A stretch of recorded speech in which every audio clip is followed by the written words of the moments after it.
Andriambava kosa eo amin'ny tontolo ny asa fanaovana gazety miakapeo ary matsiaro tena ho tratra ny atson'izay ny radio tsy miankina anankiroa any an-drenivohitry Boeny. Araka ny fantatra dia nahazo fampitandremana izay adikan'izy ireo fandrahonana ny fanakatonana ireo radio anankiroa ireo dia ny M3 TV sy ny Viva izany. Nandefa taratasy mampafantatra izany anivon'ny faritra Boeny ny tompona andraikitra ireo radio anankiroa ireo.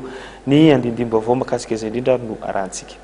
Mampaikapeo ary matsiaro tena ho tratran'ny antson'izay ny radio tsy miankina anankiroa any an-drenivohitry Boeny.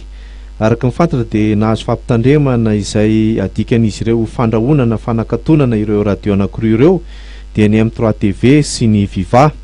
Nandefa taratasy mampafantatra izany any anivon'ny faritra Boeny ny tompona andraikitry ny radio anankiroa ireo.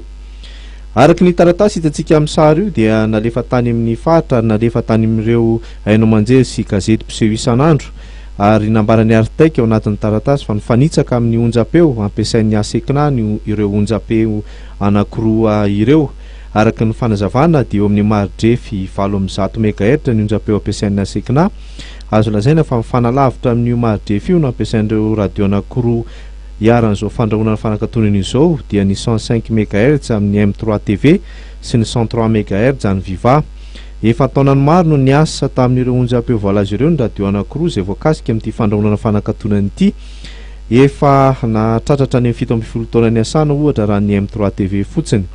Sokajin'ny tompona andraikitra ho karazana anjay politika izao zavatra mitranga izao noho ny famoahana vaovao sy famohan-kevitra miendrika fianakanana ny zavatra tsy mety ataon'ny fitondrana amin'izao fotoana izao.